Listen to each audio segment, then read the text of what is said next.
Austin, welcome to the Fans View, KAZI 88.7, Travis Kent, sitting alongside Douglas Washington. Loving it. KView 24's Cory Mose. Marion Nickerson on the board for us. We appreciate Marion sitting in for us. Got a guest in the studio listening in today, Jamal January, sprinter from Abilene Christian. Jamal, you're a month late. Fresh out of school, looking to get into sports broadcasting, so he comes in to watch me do everything wrong. He'll be tuning into KV24 to watch Cory do everything right. No, on the breaks, Jamal is going to keep saying to you, Travis, hey, Travis, I'm in school. We were told not to do it, but I noticed you did that. Every break, he's going to be all on you. Nice to have you in studio, Jamal. Feel free to chime in anytime you want as well. Yeah, so absolutely. Thank you so much. Yeah, so of course, Abilene Christian. But just a quick shout out to those who have been Austin, the Austin area for a long time.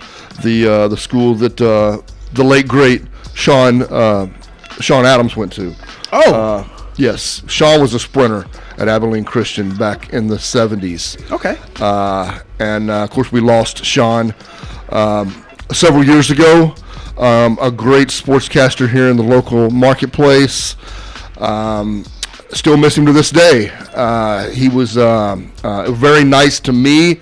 Was always willing to come on here with KAZI, even though he was working for the real sports talk radio stations that go 24 hours a day. But he was very nice to us over here at KAZI. Love the station, love listening in, and so we miss him. But yeah, it just brought it back up to me. Sorry, I didn't mean to dampen down the fact that you're a sprinter at Abilene Christian with that. But when I thought about it, I had to mention Sean. So.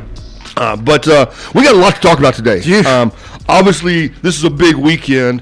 There's a little football game that's going to be played on Sunday. We're certainly going to talk about that. NBA trade deadline passed yesterday, and so had a few moves back and forth. We'll talk about that. They'll be heading into the All-Star break. So we'll talk about where they're at, where teams are at within the standings. Really, this sort of is the stretch run. The All-Star break for the NBA kind of falls. I mean, we're nearing the three-quarter mark. Yeah. Like it's we generally think of All-Star games as roughly midway in the season. Yeah. Baseball, that second week of July, midweek of the year. NHL just had their All-Star game, sort of the mid-year. Basketball is a little bit different. It falls a little bit later in their schedule, but it gives the guys a nice break because the bodies are starting to break down this time of year for sure. Yes, they are. Well, this trade deadline, I'm excited to talk about that just because so much has happened, especially with your team, the Dallas Mavericks. Yeah. Whoa. Man, they made. I mean, he is a Washington. He is a Washington. Yeah. So that don't mean nothing. You're not gonna get that to me, Cory. You didn't like that? You related or not? No, we're not. Okay, then we're good then. Have you seen the height disparity? Actually, my cousins are all taller than me. Yeah, I'm the short cousin. My dad's the oldest of six, but he's the shortest of six. Oh. So it's not always running in the family. Yeah. Height doesn't always go well. I didn't get it either. But yeah, I'm excited about the trade deadline talk. Yeah. So much has happened. You spoke about the NHL All-Star game. Connor McDavid. Yeah. Oh my God. Yeah. Makes hockey look so easy. It does. It makes me think I could do it. And then, You from Houston? Whoa. Oh, did I shut the door too quick? You're just disrespecting just Texas hockey or just Houston hockey? Just Houston. Okay, that's where you're from. That's. Where are you from again? I am from the Mid-Atlantic. I'm just gonna give you the area. But yeah, man, Connor McDavid just looked amazing. He made all the All-Stars look like pedestrians. He did. Yeah. That skills competition where he just absolutely dominated. I love it. The speed events, he was a second faster than everyone. His accuracy on the targets in goal. I mean, just he is a freak of. Gretzky is considered by universally everyone in hockey as the greatest ever. Yes. I don't know that Connor McDavid is ever going to get to that level, but skill set wise, I think a lot of people are essentially ready to say this is the best athlete that we've ever had play the game of hockey. I'm okay if he doesn't. I'll take the streaking meteor that he is now. If that's what it is, I'll take that. I'll enjoy that. That little short nugget of a career, a la Barry Sanders, a la Jim Brown. You know, if he doesn't have that longevity, I'm cool with it. But I feel like most hockey players do, though. You know, if you look at like Sidney Crosby, he's been in the game for a minute. If you look at Patrick Kane, he's continually being a guy. And so I just feel like with Connor coming out, I don't know if you remember this talk, but I told my homie this the other day. I low-key forgot that people were comparing him to like the Wemby of the NHL. Oh, yeah. Like they were saying he is the next great. And for him to be so effective, just like Wemby has also been so effective so early, I think it's pretty cool to see the scouts finally got it right. Leading the league in blocks. And, bro, did you see the stats when it comes to Rudy Gobert's, I think that it was a 2019 Defensive Player of the Year season. Wemby already has more blocks and more rebounds right now than Rudy Gobert did that whole season. Wow. No, I didn't see that. Yes, bro. And so, Defensive Player of the Year already locked up for the next decade. And so, I just think it's so cool to have these two young stars in two different sports that now we can latch on to for the next decade and a half, and know that, man, we're watching greatness right now. So please don't start hating on these people just like y'all hate on Patrick Mahomes right now. just appreciate what we have in front of us. Thank you. Live in the moment. Enjoy what you are. We talked about it before. Because I wanted to give people that perspective about dynasties when you're in them, how you hate them. Travis had that Dallas Cowboy dynasty. And I know it seems like a long time ago to some people, maybe even to Travis. But when he was in it, he said it himself. I'm sorry if I'm putting words in your mouth, Travis, but you were like, hey, man, I expected it every year. That's right. And that was great. And he wasn't apologetic. I'm sure he was unapologetic. I'm sure you didn't care about Viking fans or Bills fans. You didn't care about nobody else, but just enjoying the moment. That's right. That's right. And I think we should just do that. And I don't have fatigue of the Chiefs. They're not my team, but I'm okay with it. Because I like what they're doing. They were carried by the defense. It's a whole different story that we're seeing this year. Exactly. This isn't the same. If he still had Tyreek Hill, okay, maybe. And then, oh, by the way, I know we're going to get to this later, but Travis is getting old. He's 36. 13 years at that organization. So some stuff is going to have to change here. I know what Travis you were talking about. Exactly. Travis Kelce. I was like, bro, no way. Oh, sorry. I just realized that. I was like, what's he laughing at? That Travis. No, I meant Travis Kelce. Well, you know, I saw a couple mock drafts that got a little Longhorn going to Kansas City, so maybe they got their successor pretty soon. I like it. It's a good professional to learn from. You could start limiting him. He doesn't have to play every game because he's a great blocker too. So maybe you could start to maybe take some of that off of his plate and just be a receiver and prolong him. I can't wait until we get into football exclusively because I have another question for you guys. So when we get to NBA, I have a question for you guys about the team that's number one in the West. Why are they number one in the West? And then I want to know, because it's the largest media city in the world, I want to know what y'all think about the Knicks and where they're going. So we got to get to those. All right. Can we talk about what happened last night though with the award show? Yeah. Any like he shouldn't have won or they got it wrong there? No complaint. All right, no complaint. I'm all right. You agree with all the awards? I do. Okay. So my only complaint from yesterday didn't have to do with the award show. Oh. But I got a bone to pick with the Hall of Fame. Oh. Who do you want in? Reggie Wayne? Darren Woodson's still not in the Hall of Fame, guys. Oh, yeah. Yeah. I'll give you that. I tell you what. Yeah. And I want to frame the conversation in the context of that Devin Hester's in, and Devin Hester deserves to be in. Yeah. I'm not one of these guys that says kick returners, punters, kickers, relief pitchers. I am not one. If you are the best at what you do, you deserve to be in the Hall of Fame. Yeah. Who's the Kansas City Chief? Hall, Andre Hall.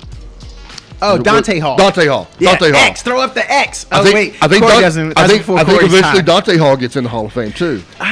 Devin he Hester, has to. Devin Hester and Dante Hall to me are the two best returners I think I've ever seen. I did like Mel Gray. Remember Detroit Lions? Yeah. I liked Mel. But Eric Metcalf, the former Longhorn, was a great returner as well. Wow, I didn't know he was a former Longhorn. We're not gonna mention Josh Cribbs or. Yeah. I don't- No. I don't put Cribbs. I don't put Cribbs up Did he in play there. for Cleveland? Is Not that with why? these guys. No, because Eric Metcalf played for Cleveland. played for Cleveland. Oh, wow. Yeah. With yeah. And Those so we were talking good about years. former Longhorn. We got to shout out Steve McMichael, Mongo. Mongo. We're getting into. Yeah. Steve McMichael. Talk about long overdue. A part of that 4-6 Buddy Ryan Bears defense, the greatest defense maybe in the history of the game. Ooh, I'm willing to debate that. No, the 2000 Ravens. Oh no. There's certainly debates. I'm not going to just say that's an unequivocal thing. So yeah, maybe I should just rephrase it and go one of the greatest. That's a crazy word, by the way. Yeah. It took me a second to really ponder. This man just said unequivocal. Yeah. I mess with that, dude. Well, you know what though, Travis? When you think of the greatest though, Yeah. that was a show. I mean, that defense was a show. Yeah. And I don't think there's been a lot of times where people, maybe not even that Ravens team, where people are like, I can't wait to see those boys Smack the smash. crap out of somebody. Yes. Yeah. So, Or Ed Reed just take a pick six. So. yeah. But yeah, I had a lot of Houston fans. I asked that question about the award show because I had a lot of Houston fans mad about D'Amico not getting Coach of the Year. Oh. But as an unbiased journalist, I agree. You know what I'm saying?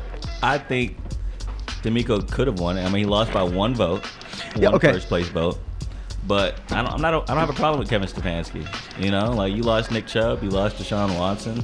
You lost your second string quarterback and your third string quarterback, and you picked up Joe Flacco off the couch and was able to go to the playoffs. I mean, there's not much you can argue about that. Now, of course, D'Amico's doing his thing, but yeah. Well, I always say though, whenever I'm unhappy about something, I always have to say, well, who am I taking out? Who am I going with? Mm-hmm. And in that case, I couldn't say, well, there's no way Stefanski should be in there because I get it. I'm okay. I'm okay. Yeah. And the last point I just wanted to make, I'm glad that they gave Christian McCaffrey Offensive Player of the Year instead of doubling up the MVP with Lamar. Yeah. I think that's what they should do in the future. I agree. If we all know who the MVP is, right, let's give someone else the Offensive Player of the Year. Yeah, I agree. Agreed. Yeah. I agree. Yeah, I like that. Yeah, That's for a good sure. point. So we got a call on the phone, so we're gonna jump into the phones. Do we think we know who this is? Caller, you there? Are you sure you know who this is? No, my gosh, look at there. There's a Somebody shot. got in before Mr. Oklahoma. You got to start calling early to get in for Mr. Oklahoma. You hit the lotto. What's going on? I'm glad to say Mr. Oklahoma because he was trying to fire me last year from the Little League football team. Oh, that's right, he was. Wow. West Texas, man. Yeah, how's it going, man? It's a long time no hear. Long time. I just called to ask you because you're real knowledgeable about football and old school football. Mm-hmm. Do you remember when the Dallas Cowboys had the Doomsday? Oh yeah. Offense.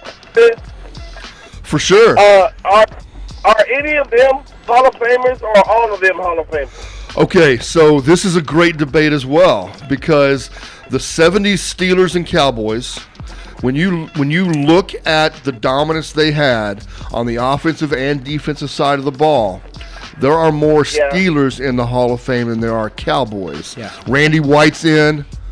Let's see. D.D. Lewis is in on the defensive side of the ball.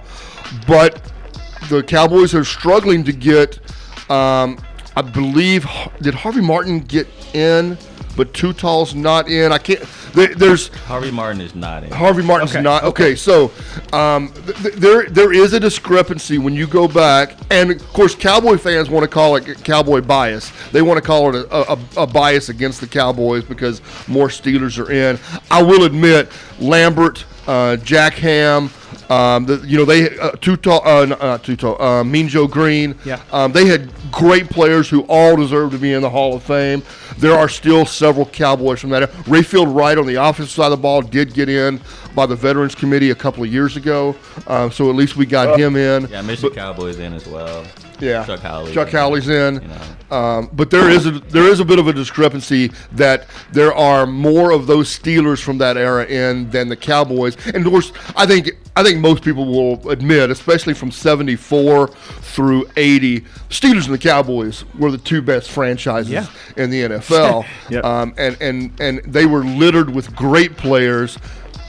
There's just a few more Steelers in and a couple more Cowboys who are probably on the waiting list that I think should be in. But I guess that's just my Cowboys opinion. So I am wearing blue and silver glasses. So. Hey, I am happy that the Texans finally got their first Hall of Famer, man. Shout out Hey, Andre that's good to Johnson. know, man. Yeah. Hey, caller, what else did you have before we continue on? Well, I'm not coaching Little League anymore just for now. Okay. And they're winning every dang game. Well, you laid the groundwork. But yeah, the foundation. Mark Jackson is responsible and deserves Exactly. rings from putting together Golden State. Exactly. So you're the Mark Jackson of our listening area. Well, before you go, caller, I would love to know your picks and why for this weekend for the game. Who are you picking and why? Okay, now listen to me. Mm-hmm.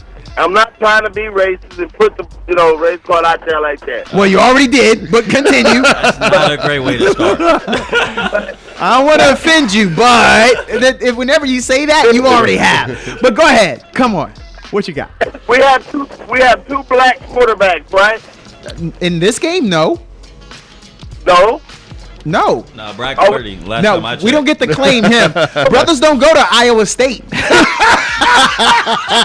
Come on, Brees Hall. I knew you were gonna get me, but no, we don't get to claim him. Is there something you know that we don't know? The Purdy's, they got something down in the lineage.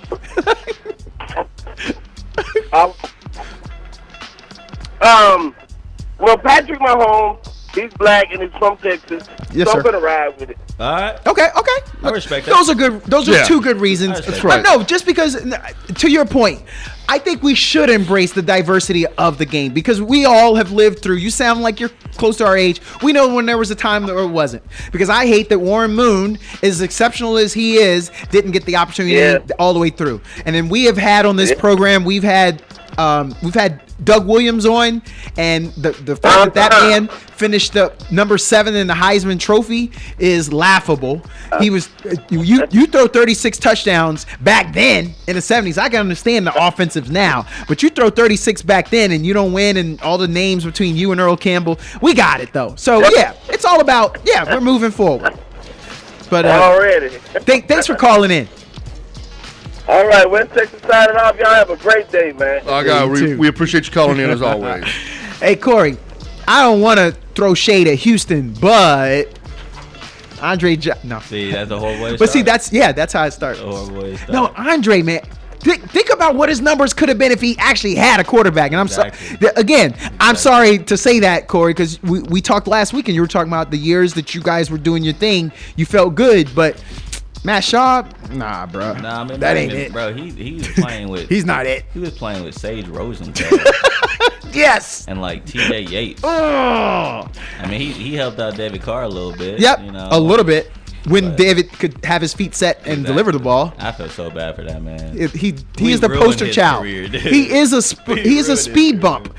He is the poster child of rebuilding and not having a line set for a young quarterback. I think he is the poster child for ruined quarterbacks. I think I'm trying to think of someone else. I think he is the poster child. Yeah. Yeah, I mean, Most people get it together. Yeah. Troy Aikman's first year, what did that line look like? I actually don't know. They weren't good. They were not And good. he's not a mobile guy, so was he getting crushed? He was. Remember, they were 1-12 when he got injured Yeah. late in the year.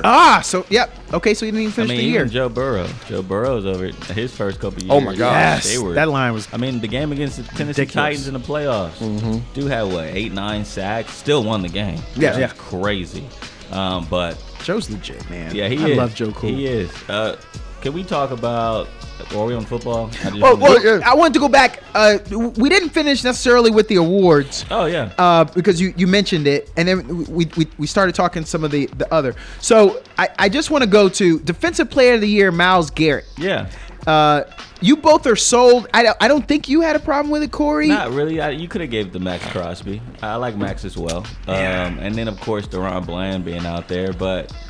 I mean, at the latter half of the year, what did Deron really do? No offense. No, 100%. Deron deserved recognition for the season he had. Yeah. But essentially, he was the MVP of the first half of the season. Yeah, for sure. But over an entire season, I really didn't have an issue with any of the names that were up for it. No. And I think the pass rushers really kind of deserved. Dominated the whole year. And like I said, the thing with Max, which I would feel like Max Crosby didn't deserve the award over Myles Garrett, but it's just the fact that, man, he was playing through so much injuries. I mean, it was crazy. Heck, he had a brace on during the award show. Well, and to do that on a team that wasn't expected to do well, but still carrying that defense and carrying that team to almost a playoff run. But I will say Myles Garrett makes more sense because the way we were talking about that Browns defense, let's not forget, it was just a couple months ago, but they were saying they may be the best defense, one of the best defenses of all time. You know, the way the yardage that they were giving up was historically the best defense of all time, technically, stats-wise. And so you got to give it to the best player on that defense, in my opinion. So, yeah. The reason I asked that question, you didn't go there. So your objectivity is so impressive. What are some of these words today while you're up man? This is a highbrow show. We have Jamal January in the building. We need the young man to know that this is not your corner store variety. That boy's read the dictionary this morning. I just read the Bible. Do you guys think that there was a little bias? Because now I want to go conspiracy theory with you, and I thought you would. I thought you were going there with this. No, but I don't do. Will Anderson Jr. What about him? Should he have gotten it over Myles Garrett? And only because he was a rookie. No, bro. Well, he got Defensive Rookie of the Year, well, he ain't got and the sacks that was a photos. team that, for the first time, I mean, they were that team was rallying around a rookie. Yeah. I think that's pretty significant. Yeah. Or maybe because he missed the 2 games. I just think he doesn't have the sack numbers. Of course, in the run support, he was arguably, according to PFF, he led all DEs in run tackle support. Oh. And so he was able to get and stop the run game for sure. But when it comes to award like Defensive Player of the Year, they care about sacks, man. That's what makes all the money for these DEs. That's why you get all these big time paychecks if you have a lot of sacks. And so those that's also advanced how you get metrics, these awards. though. I thought we were in the point. Maybe I'm confusing us with baseball. I just thought the advanced metrics were going to be to his benefit because he was top 10 in a few different varieties. Yeah, for sure. So I thought maybe you were going there for that one. Okay, and then last one. I want you to talk about this one, Jamal. Comeback Player of the Year, Joe Flacco. Brother, do you even know who that is? Of course I know who Joe Flacco is. This is before your time. Sorry, Jamal. They're very disrespectful when it comes to younger individuals. Yeah. No, but what were your thoughts on? Would you have even considered anybody else, or you think that was just the landslide? I mean, when you look at it, obviously you know DeMar Hamlin, exactly everything he went through. That's a good one. I honestly thought DeMar Hamlin was gonna win it, but after seeing what Joe Flacco did for the Browns, that late in the season, I was like, okay, we'll deserve. Yeah, that's a good name, DeMar Hamlin. There's been a because lot of they heat. rallied around him. Yeah. There's been a lot of heat on social media about that, bro. Oh, really? A People lot wanted of DeMar? heat. Yeah, bro. I think had DeMar played more this year, I think he easily would have won it. Okay. But he was inactive a lot of games. DeMar, And when he was active, Exactly. He didn't exactly. Yeah, for being honest. Look, the fact that he's on the football field is amazing. It's awesome. Yes. Yes. Let's throw that out Let's there. throw it out there. But there is a point to this award where you actually have to go out, and when you do play, you have to play well and play at a high level. Availability. And there are years when there's not a clear cut. I think the year Alex Smith won Comeback Player of the Year, I'm not sure that he played that much when he came back. Yeah. But I think it was a year where clearly, from what he came from to actually be on the roster again, so gruesome. was far and above what anybody else had to come back from. Let's not. What? The guy was dead. DeMar, yes. Yeah. Right. Yeah, you're talking about Alex Smith having something that we never seen. The guy was dead. No, but and he he's came talking back. about the production on the comeback. Because we're making fun of DeMar that the production wasn't there.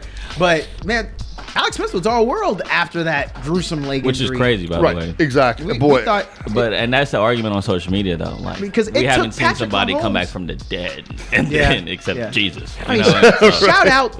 If I was that medical staff, if I was on that medical staff, my resume would be like, have to. I did the DeMar Hamlin. That's all I would say. You don't need to know nothing else. I did the DeMar Hamlin. I would put that in bold. That would be my resume. Like a TikTok dance. That would be emblazoned by that. Yeah, I mean, you're totally right. Oh, you didn't like that word?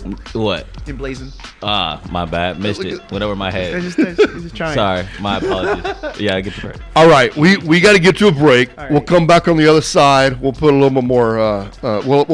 Jamal, we'll put a little more structure around things for you. Okay. We kind of freewheeling it. The opening segment is a freewheeling segment. I think so. And we're gonna come back, put a little more structure around it, open up the phone lines as well. I'm sure Mr. Oklahoma's out there already mad that West Texas man got in before How he did. How dare you? But we'll be right back after these messages on KAZ.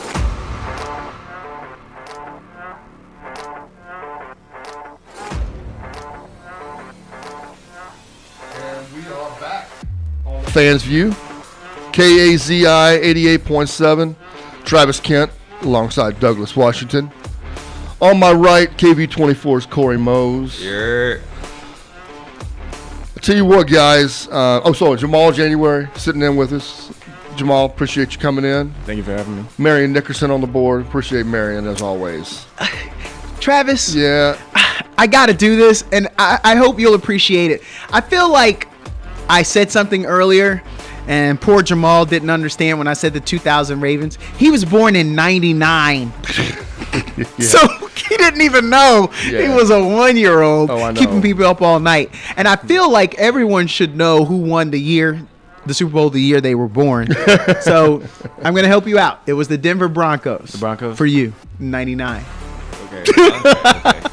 But wow, I just can't believe when you said that. I was like, golly, there's no other way to realize how old you are in life when someone says something like that in 99. And it's just because it was a magical time.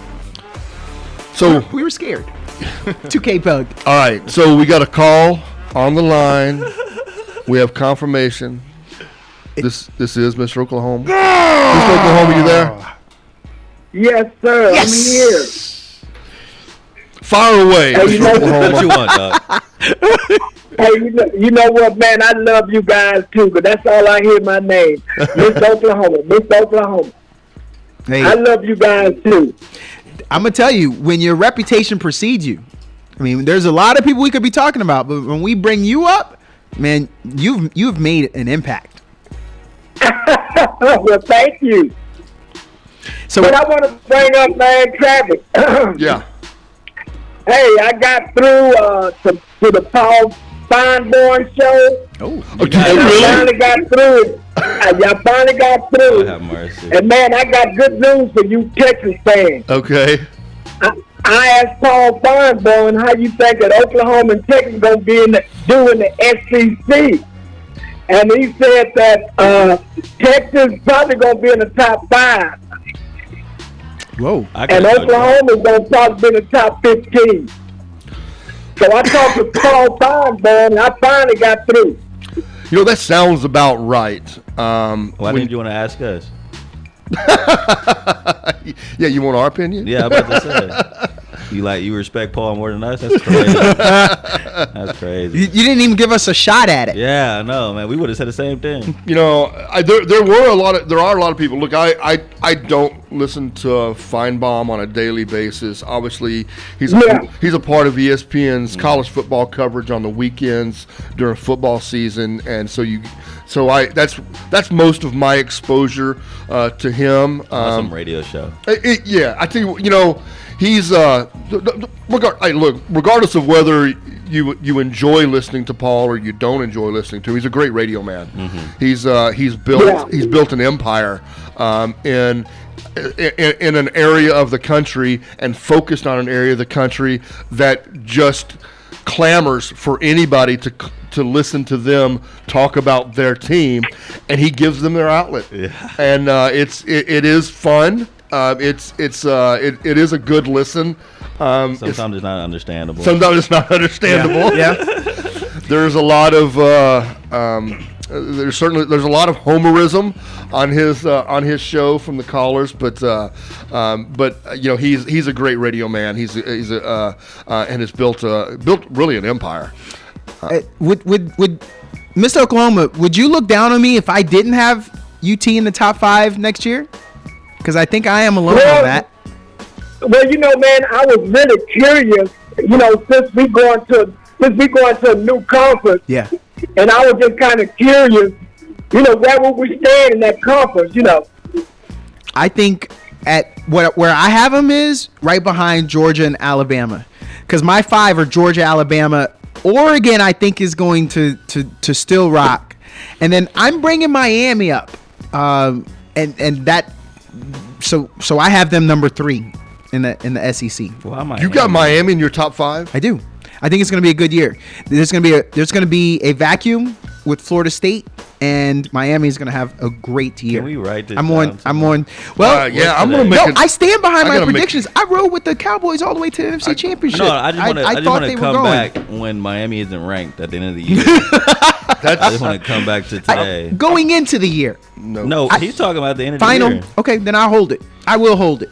Miami, it's the ACC, fellas, and Clemson is dead. February 9th. It's still Miami. Hey, Mr. Oklahoma, what do you think about University of Washington? Have you heard about how everybody left? Because if you got any eligibility left, they need a few good men.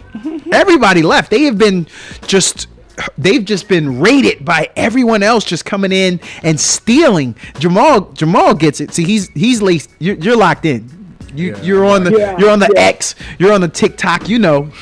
Everyone, no one's going to Washington. You gotta be on TikTok. I got it down. You wrote it down. So they're gonna hold me to this one. Miami Gods. I better go buy some jerseys. I need to get some crowd support. But have you ever seen anything like that, Mr. Oklahoma? The whole team just voiding. Is that where we're at? What are your thoughts on that?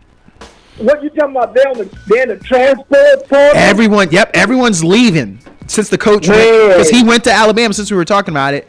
And I was just wondering what your thoughts were with him leaving and everyone else just saying, well, we out too. Well, I know Melrose is still there, but man, I didn't really hear that much about Washington. A lot of players are transferring. I didn't hear that much about that. Well, unfortunately, this will be the only news Washington will be making over the next year because of that. But yeah, I was just kind of curious on your thoughts since Alabama took him. Maybe you felt bad Alabama stole that guy, but they still. Well, no, not really. Not really, because I'm gonna tell you, I really like Melrose, man, because I just hope he don't get hurt and he go to pros, man. He do real good because he's a pretty good quarterback. Yeah. I don't know where Penix is going to land. So, well, the system is dead over there anyway. Because I was going to say, was that the system? But it's all brand new now. But he's coming to Alabama. So I think the recruits that he is able to maintain and the attention that Alabama already has, I don't think they're going to step back. And I do think a lot of people think they'll step back. And so, Mr. Oklahoma, do you think that's how Texas gets the surge? Because there's a step back from Alabama? Well, I don't know how much step back is going to be with Alabama because there's a lot of people that want to go to Alabama. So yeah. It all depends on the coaching, man. It all depends on the coaching. And that's So, but we'll see though. That's what I was about to say. I'm really interested, man, in the Big 12. Boy, man, did you see how many teams in the Big 12? You mean the like Big 12 to the 12th power? You know what I'm saying, man? Utah's in the Big 12. Yeah. Yeah, I didn't know that. Yeah. They had a good year, Colorado. too. I liked Utah this year. That was a good year. How many teams they have in the Big 12? Anybody know? 12 to the 12th power is my Next girl. year they're going to have 16. Yeah. Okay. I think 16. I think they're going to 16. God, dog it. I know. Well, But I was just saying, you know, I was the Big 10's gonna be a 16 Utah also. was in the Big 12, you know. I think next year the Big 10, the Big 12, and the SEC will all be at 16 teams if I'm not mistaken. That'd be crazy. Yeah. But And then, I'm you know, not with y'all on the Alabama thing, by the way. Oh, what say you? Yeah, because Miss Oklahoma said two things back to back that proves my point. You know, he mentioned how Alabama's going to keep their recruits and keep their prestige because of Alabama, and it all depends on coaching. And I would argue the only reason why Alabama has that prestige is because of Nick Saban. Yeah.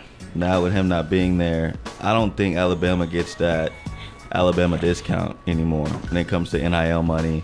I know a lot of recruits, a lot of 5-stars who probably could have went to different schools coming out of high school, but they chose less money to play under Nick Saban. Yes. But now with Kalen DeBoer, that's not happening. And so I do think they'll take a step back. Now, mind you, I don't think they'll be great steps back, but I can see them losing 3 games next year. Okay, so here's the comparison that I'm making for, me personally. Yeah. Is it going to look like what we see at Ohio State right now?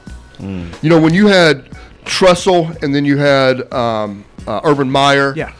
Was able to. Urban Meyer was actually able to amp up what Trussell had started. Ryan Day now is in his 5th year? Can't be Michigan. 6th year, something like that. Yeah. And they're a top 10 program. Yes, they are. They're in the mix every year. They're having trouble with Michigan right now. Can't beat Michigan. They're my top 5. I had them in my top 5 for next year, which is why I don't have Texas in it. I see you don't have Texas in it because you have Miami in it. But that still tells you I didn't have Texas as my top 3 though. Yeah, which is because I think Alabama is going to stay. You're totally right, Travis. I like that, Travis. With Ohio State, they've continued their success, but there has been a lack of championships. And so Alabama will be in the conversation every year, especially with a 12-team playoff. They'll be in the playoff every year. Yeah. But it's just the fact that the dominance of we're scared of Bama. I don't think they'll have that anymore. It's going to be like playing Oregon, or playing a Washington. They're a really good team, but I don't have the intimidation factor of I'm going against a Saban-led team. To me it's just going to be we're going against Bama. And I'm not trying to sit here and just take shots at the Big Ten or anything. But let's face it. Look around. Let's face it. What they've been having to go up against in the Big Ten over the last several years to stay at the top is essentially Michigan and Penn State. Yeah. I mean, Wisconsin has not been able to break through a ceiling. There's just nobody else that swings a big enough hammer in that conference to knock them down a couple more pegs. What Alabama's going to face is obviously Georgia swings a big hammer, LSU swings a big hammer. You expect Texas and Oklahoma to swing pretty big hammers when they get there. Oklahoma, but over time. Yeah, right. No, I'm joking. You right about that, man, because Brett Venables, man, he hates I am not sure about Brett Venables, man, so we'll see. I'm not going to lie to you. I think you didn't name this team, but I think they can make the SEC championship. Is Ole Miss. I think Ole Miss is a team that now they're becoming a powerhouse with NIL. I read something the other day that Lane Kiffin retweeted, which by the way he's always on social media. That's what I love that. I was going to say that. But the head coach of Ole Miss, if you don't know who Lane Kiffin is, he retweeted this story about how there's a bar out there in Ole Miss. I forgot what city they're in. Can you remind me? Not Starkville. That's Mississippi State. Oxford. There you go. So there's a bar in Oxford that, how Firehouse Subs, you can round up for the firefighters. Yes, sir. This bar, you can round up, and it goes into the NIL fund for Ole Miss. Whoa. Genius idea, by the way. So Jamal, help me with this then.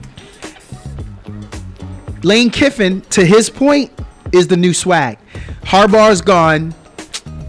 Saban never had the swag, but I think for the cool kids, for the young kids, I think it's Lane Kiffin. I think he's now the cool coach, aside from Coach Prime.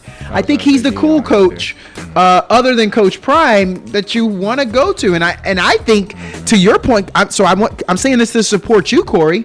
I think that's going to help recruiting. Do you think, Jamal, do you see, because your circles, your networks are different than mine, do you see groundswell of attention on Lane Kiffin? I mean, I do a little bit. At the same time, I think also with recruiting, another thing that applies to it is like the setting, like where your university is and stuff like that. You know? Yeah. Oh, that's a hard sell. So. Yeah, Oxford is. Yeah, that's a hard tell. But I mean, it's been well though. I mean, they got Walter Nolan, who was the #1 defensive lineman in the transfer portal from Texas A&M. Like, they've been getting big time guys in the transfer portal because, like you mentioned, I think he is the new wave of head coaches in college football that people want to play for, and he doesn't mind talking trash. And a lot of these young kids, like, they want to talk smack. I mean, that's the whole thing on social media. They talk a lot of smack. And so they ride for Lane Kiffin. Yeah. And I think, you're totally right. And you're already seeing it. And that's why I think Ole Miss is going to be good, because they've gotten so many transfers in this last window. What else you got, Mr. Oklahoma? Yeah, I want to bring up, man, I've been paying attention to this college basketball. And I love it, man. I see Houston, man. They like number 3, number 4, number 5. Now they back up to number 4 because they won, and Texas beat Houston, No, they didn't. And I lost overtime. Shocked. Yeah, I was shocked that Iowa State beat Texas. Man, that's I was shocked. That's a tough loss right now. Texas, Joe Lunardi, the bracketologist for ESPN, right now has Texas on the bubble. They're fine. I think they're fine. Lunardi believes that Texas essentially needs to finish 500 in conference. I don't. Yeah. I think you need that though. I don't think you need that. I think if you go 8-10, I think Texas is in. Their number of quad 1 games and wins is what's going to get them over the top. They have 0 quad 4 losses. They have a winning record in quad 2 and quad 3. They are right now, I think they're 1 game under 500 in quad 1 games, but that's like 11 games. Like the number of quad 1 games they have, I think gives Texas a leg up over the competition they're going to be compared against on the big board. I totally agree, and I've been saying this for weeks now. I mean, everyone's been thinking the sky's falling ever since they lost to UCF, but it's like every single game for Texas, you can get a better resume. Right. If you beat UH on the road next week, which is definitely possible after the first time they played against each other, quad 1 win, just like that. If you beat Kansas, and in the Big 12, every single night you can win the game. This isn't a team where they have no shot. And so if they continue to play these games and get a couple wins that maybe they shouldn't get, to be honest. And even like on the flip side of it, the losses that they get. You talked about Iowa State, Mr. Oklahoma. That's not a bad loss. They're a top 15. I was going to argue that. That defense is really, really, really good. And I honestly think they're a Final Four team. If they can score the basket the way they did against UT, they have a shot at making the Final Four. My question, the defense is so well. Sorry, my question was, what was so bad about losing Iowa State? So that first half, they were down 36-19. You shouldn't have let it get away there. They outscored them. They scored 46 in the second half. That's a whole different game. If anything, I think that should be a catapult. To remind you, a top 15 team, whatever we did coming out, maybe we were sleepwalking initially, and we figured it out, and look how we played that second half. I know. I'm trying to find a positive from a negative, but you dropped 46 in the second half on the team and held them to 34. So that's it. Now, Oklahoma, I made a face when you talked about Houston. Nah, bro, you don't get to claim Houston. I know you from Houston, but you don't claim it until there's times you don't get to claim a win against Oklahoma State, 10-13 Oklahoma State. Come on, you don't get to claim them then. Man, but I have always claimed Houston, man, since Fly Summer Slammer Jammer, you know. You didn't say anything about the Houston Texans offensive rookie of the year. You know. But hey, look here, guys. I want to get y'all prediction on the Super Bowl. Yours first. We will. We will. No. I want to get y'all now on the phone. Oh, we're saving it. We're saving ourselves. We got a Super Bowl segment coming. We got to save it for that, Mr. Oklahoma. Okay. All right, but we will give our prediction. Mine or what? Yeah, if you want to give us yours, go ahead and get your prediction. Okay. Well, you know, I got to go to the 49ers, man, because you know I can't stand the Chiefs. So. Oh my God, that's not a good reason. But I don't really like the Chiefs, man, but I think the Chiefs, they playing a lot better now since they beat Baltimore. I think they smell blood. But I want to see an upset. I want to see I hear a lot of people talking about the 49ers. Yeah. Upset. If you want the upset, you want the Chiefs. Then you want that's a number one seed that they're playing. And they're favored. Look at you, Mr. Oklahoma. It's nap time, Mr. Oklahoma. It's nap time. But hey, man, y'all have a good weekend. Come on, 49ers. I can't holler for the Cowboys. So I got to say the 49ers. You know. All right. Hey, I'll see y'all later, man. And we appreciate it as always. 512-836-2887. You can get your calls in as well. You don't get a whole segment like Mr. Oklahoma takes over. Hate.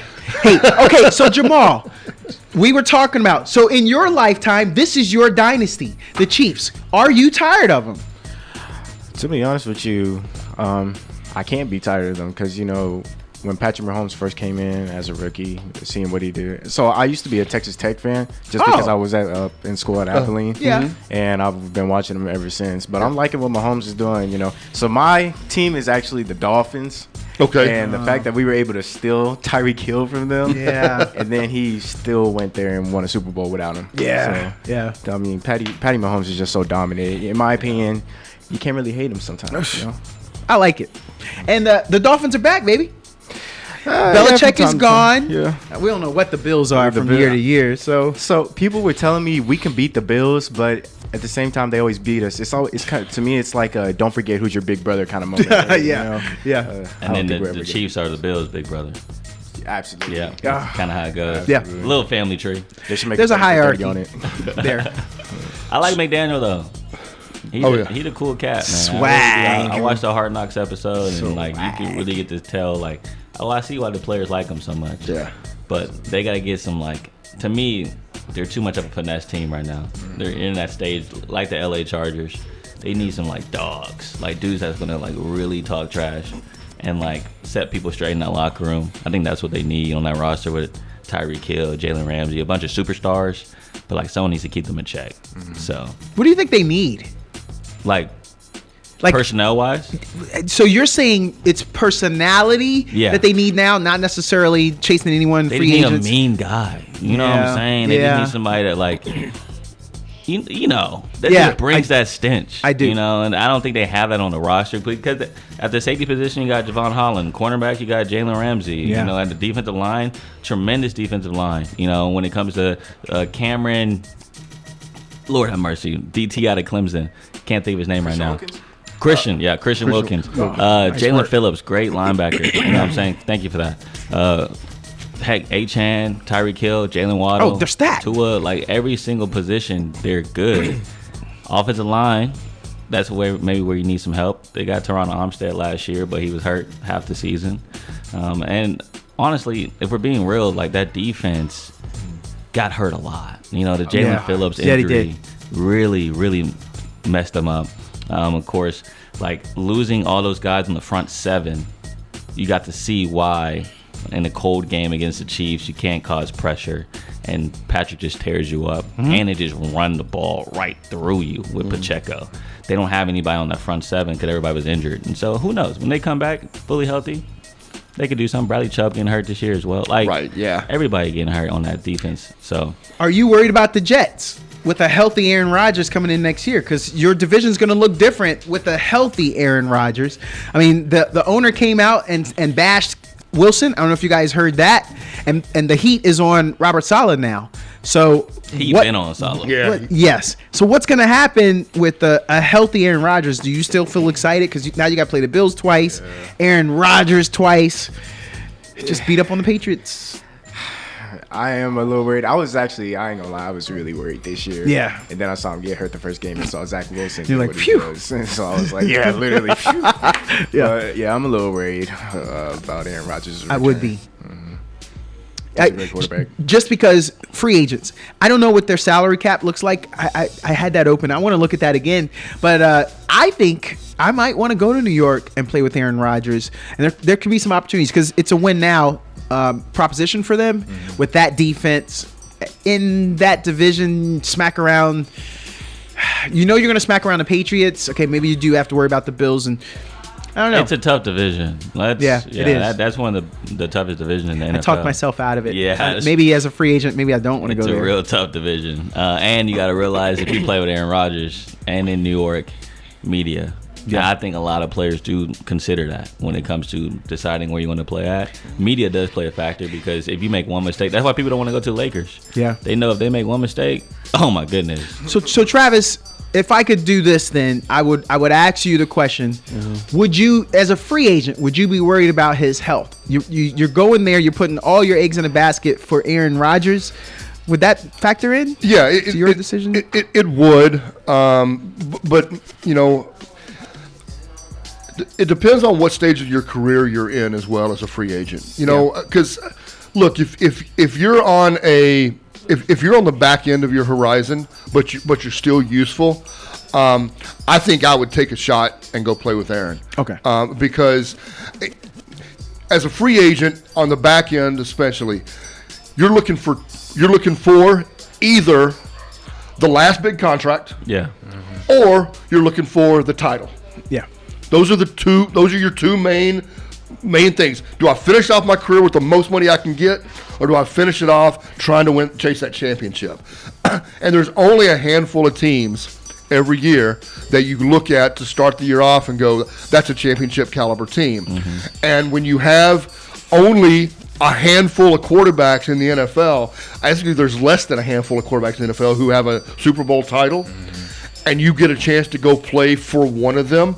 I think I would take that opportunity. Wow. Now, if I'm in the early part of my career, if I'm in year 5 and this is my second contract, I don't know if I want to go to a team that's in essentially a 2-year, 3-year time horizon. Yeah. I would rather go to Houston. I would rather go play with C.J. Stroud, or I would rather go somewhere where the window to me looks open for 4 to 6 years, as opposed. So that's the way I would. Even a 2-year window though, like I'm still going to Kansas City. Like if I got 2 years, left, I'm going to Baltimore. Like they have a dominant defense, and also, like, of course, like it all depends on what that team already has. Right. If I'm a receiver, I'm going to KC. Oh, I would too. Like, hands down. Hands down. Hands down. I don't know what position that would want me to go to the Jets.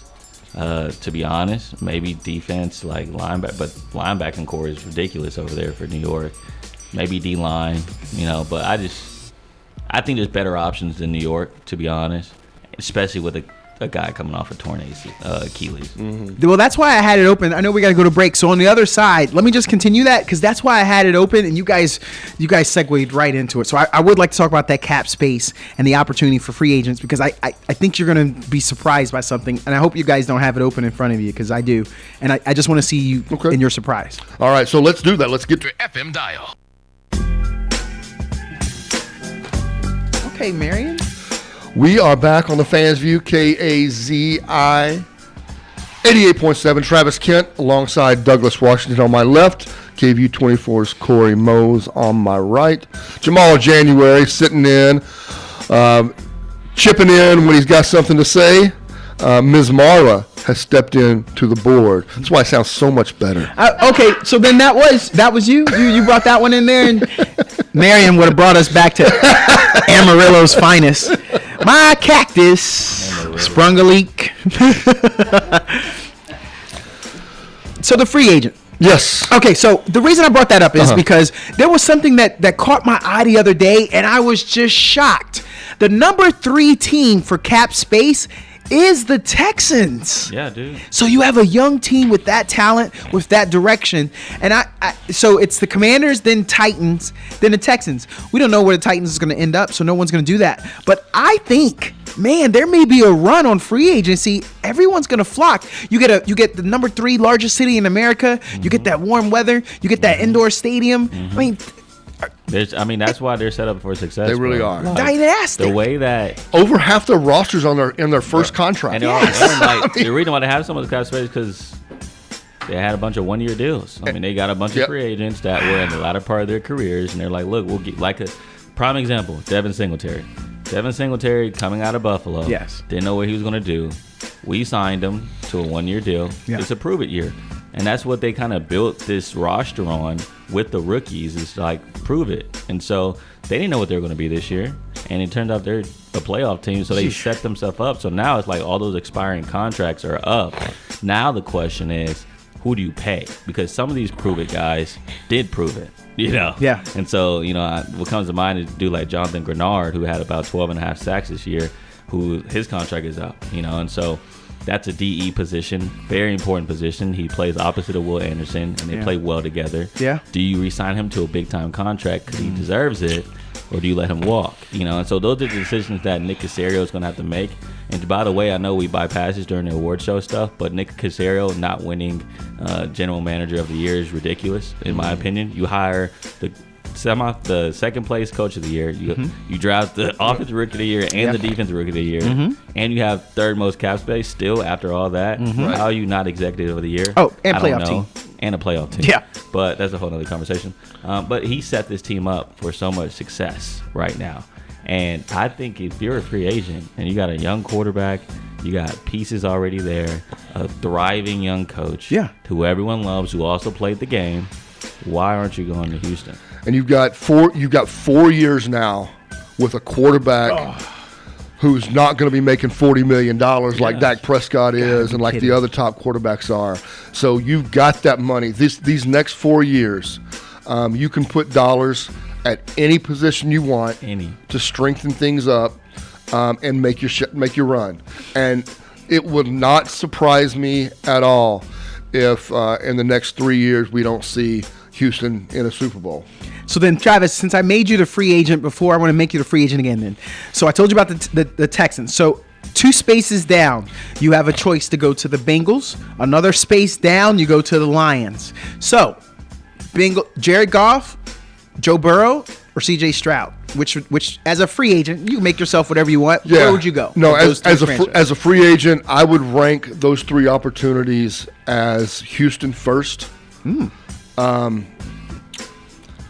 Man, the second one is hard because I would love to go play for Burrow, but I don't have as much faith in the organization. I've lost faith in that organization over the last couple of years. Yeah.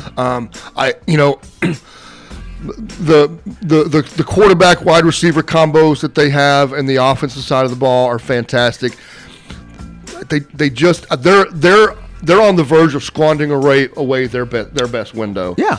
So I think I would, even though Goff is still a little hit or miss, and he's on the back end of his career, I certainly like the direction of the franchise better at Detroit. I expect that if they decide to move on from Goff in the next couple of years, that they have people in place who are going to make a good decision of who to bring in. Okay. So I think if I was going to sign up somewhere, I would go Houston first, Detroit second, and put Cincinnati third in that list. Okay. Yeah, don't forget who's on that roster behind Jared Goff. He's been very quiet, but Hendon Hooker. Yeah. And I mean, if he was healthy coming out the draft, people were saying he was a top 5 pick. Yeah, so, that's true. I was not expecting this. I can't believe you guys. You said back end. You're talking about Hooker. Well, he's only 29. Well, my argument, and they made top 4. I thought we would all be like super fans of Goff, and he gets to stay there until he wants to leave. So, I mean, I'm good on Goff. I still look at Aaron Rodgers and Brett Favre and Tom Brady are still anomalies. I think I still at the quarterback position assume your career starts to end at the age of 32 and 33. And so that's what, as a Cowboys fan, Dak Prescott's a 30-year-old quarterback now. I'd love to sit here and still think that there's this great horizon for Dak Prescott. But his next contract is probably his last contract with the Cowboys. Oh, wow. Now, Can he prove us wrong? Can any of these quarterbacks prove us wrong and play to 36, 37, 38? Certainly they can. But if I'm a general manager, if I'm running a franchise, I'm looking at the age 32. Yeah. I need to know where my next quarterback's coming from. That's what pissed Aaron Rodgers off at Green Bay. Yeah. It's because that's what they did. By the way, that's what they did to Brett Favre, too. Yes, they did. He got to 32 years old, and they said, we have to start looking for our next quarterback. And the problem is what Cory just said. So far, it's been working. Yeah. They've been right. Exactly. So, that's, that's just the way I look. Is that what Belichick did with Garoppolo? I was going to say Garoppolo. Yeah, but definitely on the back of technically, his mind for sure. was, Everyone, because that was during the time when even Max Kellerman, the whole he's gonna fall off yes, the he cliff. did. Yeah. Yes, he did say that. And there were some ups and downs with Brady at the time, but at the end of the day, he still won a Super Bowl. So it's just like you can't ever doubt. And I think for me, with dudes like Aaron Rodgers, with dudes like Tom Brady, they take that personal. And they think that, you don't think I can make it long term? I'm gonna prove it to you. And so that's what Tom did. That's what Aaron Rodgers did. They said, okay, you want to hire a young guy? I'm gonna be here another 5 or 10 years. All right, so if I want to transition to one other football topic. Okay. We want to get to some NBA, and then that last segment of the show, we're going to go hard on the Super Bowl. So the last NFL segment is the Dallas Cowboys expected to make a hire today of Mike Zimmer at the defensive coordinator spot. Thoughts? Nope. Nope. Not Mike Zimmer. I'd have to see who else is out there. Nah, I'm not impressed. So this week the announcement came about of they were bringing in Mike Zimmer, they were bringing in Rex Ryan, and they were bringing in Ron Rivera. Yep. It was clear that their intentions after losing Dan Quinn was to replace him with another defensive coordinator that had head coaching experience. yeah. So, as a Cowboys fan, I'd be interested to hear more of your reasons why you say no to Zimmer. 68. He's 68 years old. I get that. Yeah. But Zimmer, in his 8-year stint with the Cowboys, was a really good defensive coordinator. And I think of that list, look, if they'd have hired Rex Ryan, I might have blown my top. I might have gone ballistic on people in here. I don't mind. Look, I don't mind. But people gave him a lot of hate, bro. I'm like, I don't mind y'all look, getting Rex. I will say this, that of the two Ryan brothers, Rex would be the one I would want because, by the way, remember, Cowboys fans, we actually had Rob Ryan for a while. And that crazy fruitcake with the long hair that struts around like he's better than his daddy and his brother, and he ain't better than either one of them. But, all right, so I like the Mike Zimmer hire. I really do. I think it seems to a lot of people on the outside like, oh, here goes Jerry again. He's hiring somebody he's comfortable with. He's hiring somebody who's been there. Is this bringing Jason Garrett back? Is this doing Mike Zimmer actually has, to me, skins on the wall. Okay. He can build a great. When he went to Minnesota, they put a great defense in place. Yes. His failures at Minnesota to get them over the hill were generally more on the offensive side of the ball. I don't think many people had a problem with his defense being an issue. So I'm good with the Zimmer hire. Is it a flashy hire? No. Is it a sexy hire? No. But once again, we also have to remember that you're kind of trying to bring somebody in for what is a coach on a hot seat. So I am not a Cowboys fan, and I thought Cowboys fans would be happy because of the past. We ain't living in the past. And I didn't go to the coach on the hot seat. I went to a quarterback, an organization, because we said this was a make or break year going into the season. I don't want to live in that. Second of all, he's been out of the NFL for 2 years. Coach on the hot seat, quarterback trying to figure it out, this high profile franchise, and that's what we want to do. A guy that hasn't even been doing it for 2 years, rusty. I guess people can give me it's like getting back on a bike, riding a bike, getting back into it.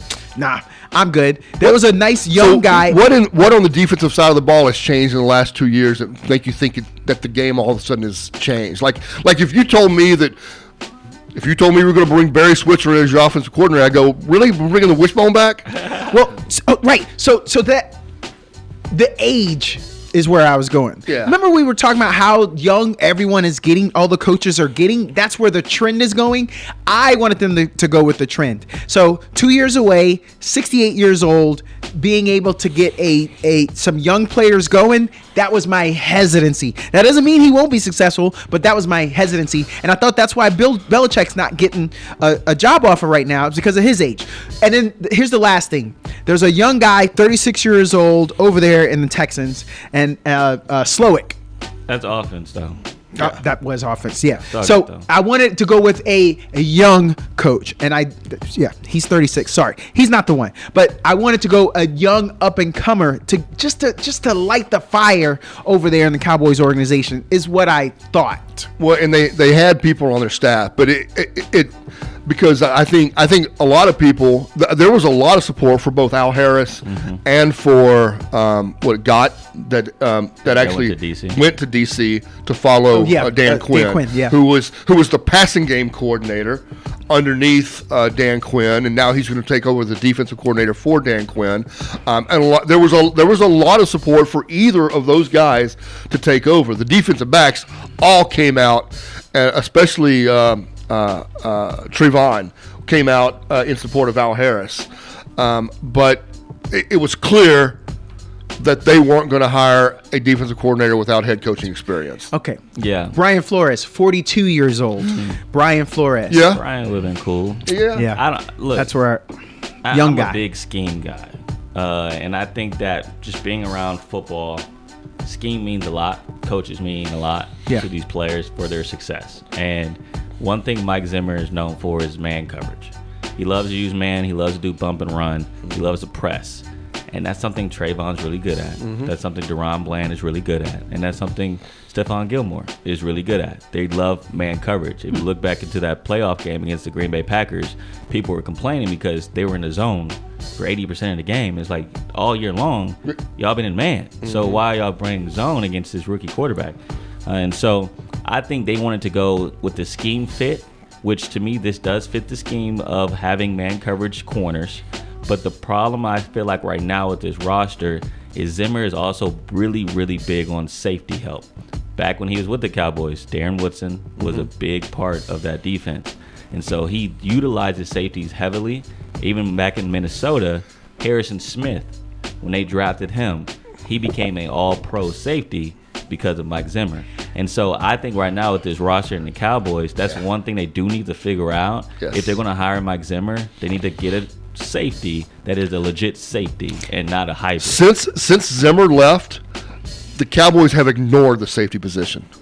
They have just absolutely ignored it. They just bring in Dan Quinn was able to talk him into bringing in a couple of his Atlanta safeties just to fill the gaps. But they've essentially been turning corners into safeties since they left, and I guess that's a theoretical. Let's just get the best 5 defensive backs on the field. The safety position is different. It's different. It's just different. You can't. I just don't.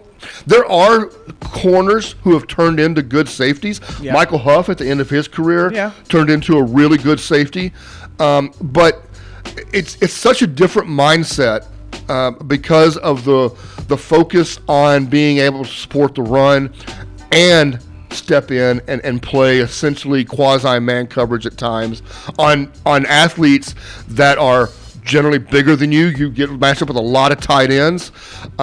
You also get matched up with a lot of running backs who are getting into passing routes, and so it's a different mindset. And you're right. they're going to have to address it from a personnel perspective. Now, I don't know who's on the free agent market, but to me, Malik Hooker is not going to do it. No. Trevon Kearse not going to do it. Like, you got to go get somebody. If you're going to hire Mike Zimmer, you got to get a splash at that safety position or draft someone. And so I like to hire, but you still got a couple pieces, I feel like, to make this hire work. I think that's what needs to be addressed. I don't know. I feel like the Cowboys organization deserves a splash, needs a splash for the fan base. Now, if it's the fan base that's thinking of times past, okay, but the Ravens had Mike McDonald. I think you should have taken a run at him. I told you about Brian Flores. But he's not going to take a What DC about Mike position, Vrabel? Because I still don't know why the Titans let him go. That was my other argument. Just I think a Vrabel splash. And if that's what you're looking for, someone that's going to be well, Brian Flores was a head coach too, but just I don't know. That's where I was going. And now I sound like an ageist. But No, but I don't think the young, like, because you got to recognize the window too. Why would I go hire a young guy if I know Mike McCarthy has 1 year left? Yeah. You know, like, the DC is not going to take over as the head coach. But none of these guys they're not green. Well, Mike McDonald's just under 36. Yeah, he's but like, get a head coaching job. But Flores was a head coach, did a great job with that team. And then, we know Vrabel. And if we're just judging him off of this year. And I don't know necessarily what the thought process exactly was. Yeah. But we just lost a defensive coordinator that a lot of fans were secretly hoping might be the next head coach to step in if McCarthy fell on his face. If you hire Vrabel, those same rumors start up again. But in hiring Zimmer, you're not going to hear those rumors. Crap. Now as a Cowboys fan, I got to be behind McCarthy. Because there's nobody right now on the staff that I'm going to clamor for to get rid of. If we start off 1-3 and you got Vrabel on your staff, the boo birds come out quick. Yeah. But it was nobody's going to do that for Zimmer. That's my take on it. So we do have a call on the line, so we're going to jump into the phones. Hey, caller, you there? Okay, this is not about what you're talking about, but this is the question that have been asked about several parents and grandparents. Okay. I mean, from Dallas to Houston. Why are these coaches at high school level, middle school level, why are they singling out the great players and making them sit on the bench, it's not their attitudes or anything. They're not helping them get into college. I'll give you a great example. Chase Coakley that played at Westlake. Mm-hmm. Took them all the way to the championship. When he got in the championship game, the coach made sure he did not get the ball until the end of the fourth quarter. They had so many coaches upset that they saw this because they had coached Chase when he was younger. And now I'm hearing kids saying, my coach is saying I'm not going to be able to play because of this or that. I think it has a lot to do with racism. But some of the kids are white that are saying this too. So I'm thinking it's good coaches. Bad coaches, and they're taking it out on the kids. You see what I'm saying? I might not be. No, I think I understand what you're saying. I don't know of a ton of examples. Look, I used to do some work with the Georgetown program, and I do know that at the time the head coach that was there did not like for his players to play any other sports, and Georgetown has a really good baseball program, and a ton of athletes in Round Rock, Georgetown area grow up playing baseball. And Round Rock has a great program. Georgetown has a great baseball program, and a lot of these kids are great athletes that do cross over and play football. And when you run into a head coach that does, I know I know 2 starting safeties for Georgetown their junior year. Both played baseball, and neither one of them started the next year in football. Now, as the year went on, and they worked their way back into playing time, but the coach told them, if you skip spring football and go play baseball, it is going to hurt you next year in my decisions of who to put on the football field. Those are some things that I disagree with. Some of that may come into play at different districts around the state. I'm sure it does. But I don't know of any individual situations in Westlake or Lake Travis or some of the bigger programs around here of any individuals. But look, does it surprise me necessarily that some coaches would make odd decisions? Yeah, but you got to take it in that championship game. Westlake didn't have the ball. I mean, Westlake had a lot of 3 and outs in the first half. I don't remember I don't necessarily remember anything specific. I wasn't in Austin at the time. Wait, what state championship are we talking about? Are you talking about last year's? No. No, this is this is a few years back. 18. I'm sorry. Yeah, I he was went in to Austin at the time. yeah. Chase Coakley actually went to Abilene Christian, played 2 seasons there, and then transferred to Ohio. Right. Well, Abilene I mean, shout out. Oh, okay. So that would have been under Todd Dodge. Yeah. Right.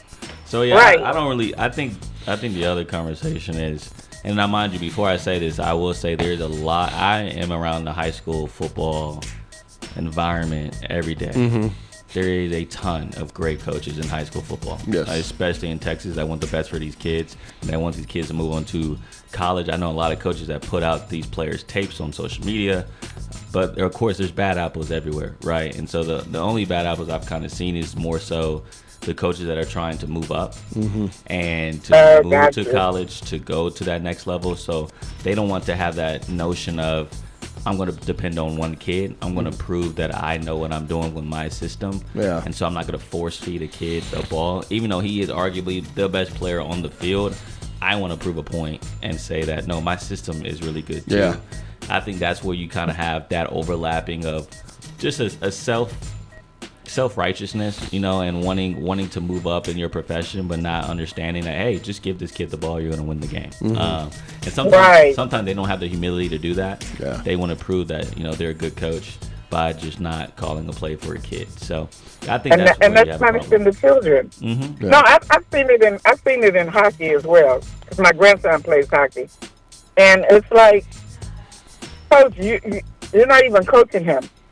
They got these AAU kids and traveling, that travel all the time, practice 1 time a week. Yeah. And then they're on the court, and then or the ice. And it's like, where is he getting the discipline from? Yeah. How are they building character and teamwork if they're only practicing once a week? If we get a chance to get Chris Ogden on again, I'd love to hear him talk about his thoughts on AAU kids coming out of school. That'd be a great one. So, hey, we got anything else? Oh no, thank you. Okay. Oh, before you go, what's your pick for this weekend? Chiefs Niners. I don't know nobody. I don't care. What? I'm not even watching it. I Whoa. love sports, but the commentators are horrible. And then the plays. It's like Dallas. You're gonna keep playing the same plays that Tony Romo was using. Come on, man. How are you gonna get somewhere? How's it gonna change? No, I'm glad I asked. All right. We appreciate the call. Yeah. Thank you. All right. You mentioned Chris Ogden, or whoever mentioned. He you did? mentioned- Yeah. Yeah. Saw his son play the other day. Oh, yeah? Yeah, I went to a game. Is he a Jokic like dad? Is he a Jokic like that? Man, he can hoop, bro. The Southwest Jokic? He can hoop for sure. Dad And was he's on the triple-double. same team as Dylan Dessou's little brother. Oh. Yeah. Wow. So at St. Michael's, the private school, Uh-huh. Bo Ogden, and when I left, he was leading the team in scoring. He had about 12, 13 points middle of the second quarter. Okay, coach. And so the reason why I brought him up, though, is because late after our 10 o'clock show, I get a text from a kid that I met at the game. And I asked him, like, hey, can you send me the final score? Because, we have to leave and do the highlights. And he said, yeah, I got you. So the kid sent me the final score, but then he said, hey, watch this. He sent me a link to the live feed of the game. He said, scroll to the end of the feed. It's still going on right now. And so whoever was doing the live feed for St. Michael's that night left it on and didn't stop it. But an hour after the game, Bo Ogden is putting up shots by himself in the gym Really? with one of those like automatic rebounders. Ball's getting spit back out to you. Yeah, putting up threes. And you wonder why a lot of these kids are good. And it's because of the work that no one sees, right? And so I was really impressed knowing that you come from a you're a son of a coach. That's So right. It makes sense that he's doing. Yes, correct. But you would think that, Dad will be there. Dad wasn't there. Dad wasn't there. It was him on his own. After a game where you blow the team out by 60 points, you still want to get that work in after the game. To me, that was phenomenal to see from a high school kid, to know that he has that drive, and I can't wait to see where his career takes him. Okay. All right, so we need to get to a break. Come back for the final segment. Lots of Super Bowl talk coming up. Right here on the... Online at KAZIFM.org. We are the voice of Austin. 88.7 FM.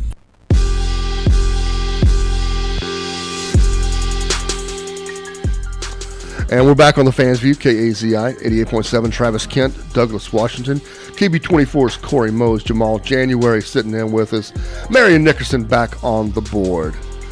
So, I tease Super Bowl talk. This is Super Bowl half hour right here. Do it. All right.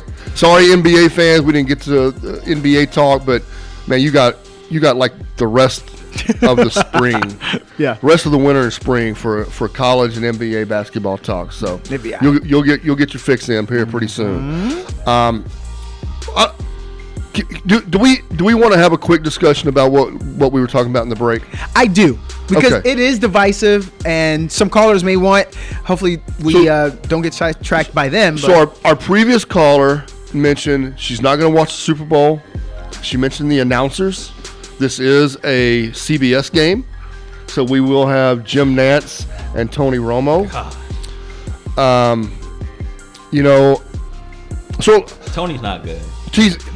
So I want to get to this, then we're going to get to that real quick, because I think it ties in a little bit, because it's also how the announcers handle the outside distractions as well. Yes, sir. That drive it, not just the producer telling the cameraman to let's go to this shot, right? Yes. I want to address. So I'm a big fan of Buck and Aikman. I actually don't mind Al and Kirk Herbstreit. Oh, I like Kirk. I like Kirk. Kirk's much better on college football, and he was a little more generic on the NFL telecast, but I don't mind them at all. When Tony first hit the stage, I kind of dug his predicting plays stuff, but man, the last couple years, sometimes I think he didn't even know which game he's calling until the day of the game. You just don't feel like he does any prep. Right. Or he doesn't know anything. Yeah. Like, it's really crazy. Yeah. I remember one thing sticks out to me. I was watching the Steelers game earlier this year, and he was like, man, Najee Harris, we knew about him. But who is this Jalen Warren kid? And it was like week 14. Yeah. It's like, bro, if you even just play fantasy football, you know who Jalen Warren is. Yeah. But that's just, and his screaming at times, I don't get that. And then with the whole Taylor situation, he keeps calling Taylor Swift Travis's wife. Like, they're dating. Right. They're not officially married. And so just small things like that shouldn't rub me the wrong way. But now it's starting to, because of the whole predicting plays thing isn't working anymore. I'm just not a fan of Tony.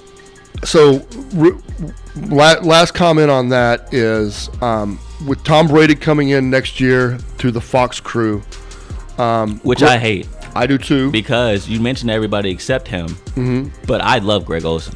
Okay. I do too. If I'm at CBS, I'm thinking long and hard about whether I cut ties with Tony Romo and pick up, and that's where I wanted to go with that, because I actually that crew at Fox has grown on me over the last couple of years. Yeah. I really enjoy them now, and I think Greg Olsen. I'll tell you, first of all, if I'm Fox, I do my best to try to hang on to him. He's taking a pay cut, reportedly from $7 million a year to $3 million a year, because he's going to be demoted to the second crew. That's a lot of money, bro. And they're putting a lot of money into Brady. A lot of money. Low key, I don't think Brady's going to be that good.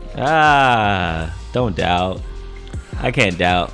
So his preparation. We talk about Tony Romo's preparations being his fault. I don't see Tom Brady not being prepared. No, I don't see him not being prepared.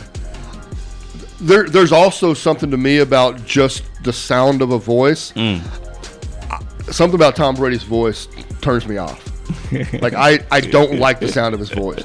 I'm in agreement. He does not have, aside from we can make fun of Mahomes, Brady, the voice underwhelms. So that's fair. But what we wanted to get to in discussion of this before we talk about real football is the outside distractions of this game.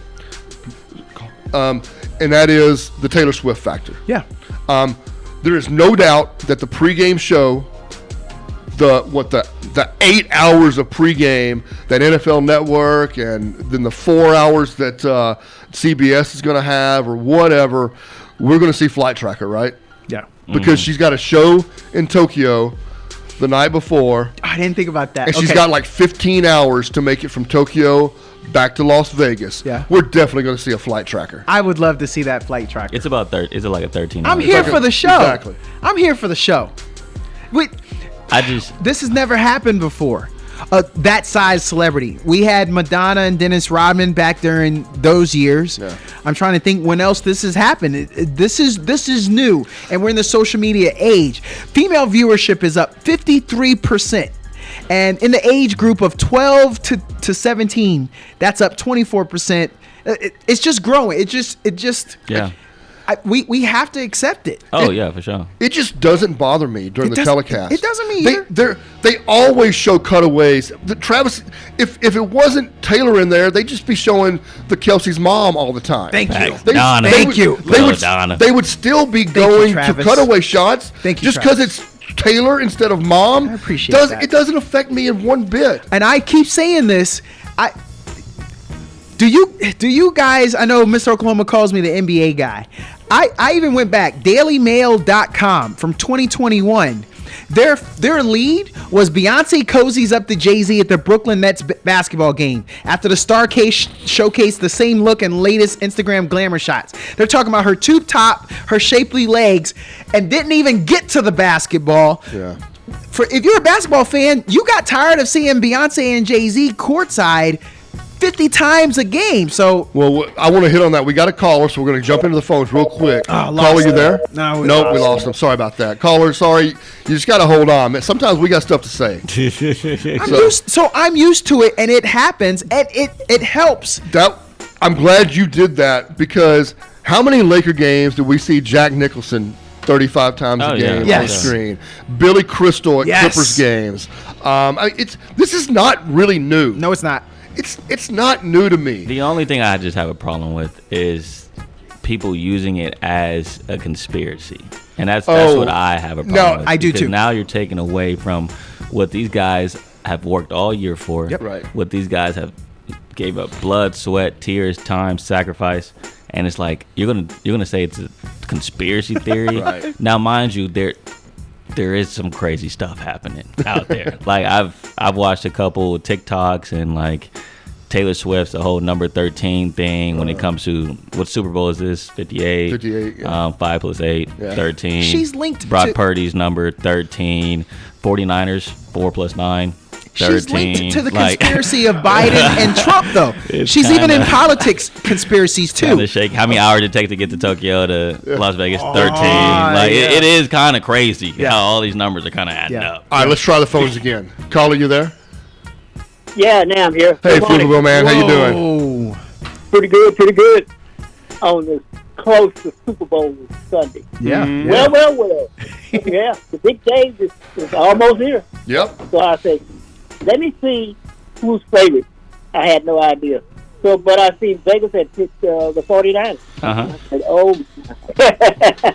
I learned that Mahomes, after he beat the Bills, I said, I'm going to stick with him no matter what. I'm going to hang with him all the way to the Super Bowl. And that's what happened. Hey, I got a little known fact I'd like to share. Y'all might remember this game. It's been a while, about 3 or 4 Super Bowls ago, when Joe Namath played Baltimore, and Baltimore was a heavy favorite. And, of course, Joe Namath had said that he won, and he did win. In the NFL, when I checked this out, they said the NFL wanted to change the way the Super Bowl was going. I wanted to drop it all together. They wasn't making no money off of it. So you can say maybe that game with the Baltimore and the Jets could have saved the Super Bowl. How do we know? Yeah. Yeah. Yeah. Yeah. No, I'm in agreement with that. We're still talking about that game to this day. Joe Namath. And I just, even if he wouldn't have won that game, I just like the thought of seeing an NFL player on the sideline in a mink coat. Yeah, that's player, bro. Man. That's player. I mean, Clyde Frazier, unfortunately, had an indoor game because he showed up well dressed as well, but he wasn't outside in the elements. But just being outside, it's a functional item. Yeah, and it's useful. Yeah, I'm telling you, you're not just wearing it just for show. Like, no, it's cold out here. Yep, I have a mink coat. I'm gonna wear it. Broadway Joe, Fluid Man. What say you on this week? Do you have anything else? Because I want to have your pick before we go. Okay. Yeah, let me share this right quick, and then we can go to that pick. If you're not doing nothing during the Super Bowl Sunday, you want to watch some good women's college basketball. Ones that I've been watching, UConn and South Carolina. Yeah. I give it to South Carolina. When UConn had those really, really good teams, man, they keep coming back. Home and away, home and away. Now, things have changed, man. Now they're the number one team, man. It's just funny how UConn, man, they just changed, just caught up with us. That was it. So, UConn, shout out to Gino Auriemma. He just made his 1200th win. Is that the number? He's still second. It was 1200. He's still second all time. So. Yeah. So shout out to him and his longevity there, and who he's bringing in. Paige is the truth. I want UConn big. I used to live in Connecticut, and unfortunately, it drew me in. So I am a low key Huskies fan. I'm looking for them to rebound. By the way, geography lesson, Storrs, Connecticut, where they're at, it's nothing but cows and pastures all the way around. So if you're going there, you're not going there for anything else but NIL and the exposure. So trust me, we need UConn to come back for their recruiting. I met Dawn Staley. I'm still a fan.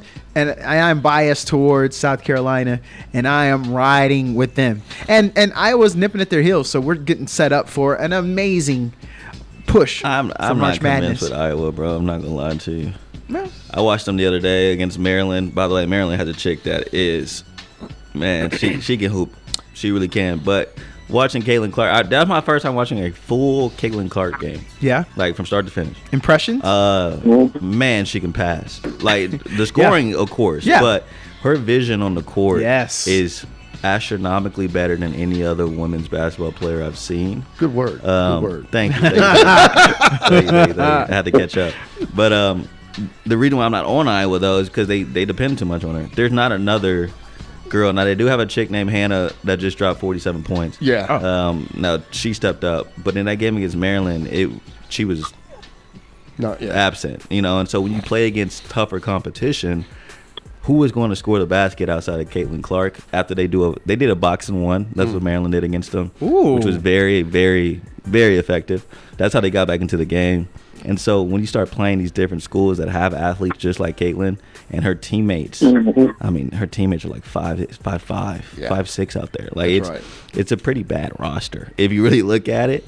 And so that's why I don't think they'll go to the Final Four this year unless Caitlin just really carries them. Because I think there's a lot of good teams this year, and that's why I say that, because South Carolina, great team. LSU, great team.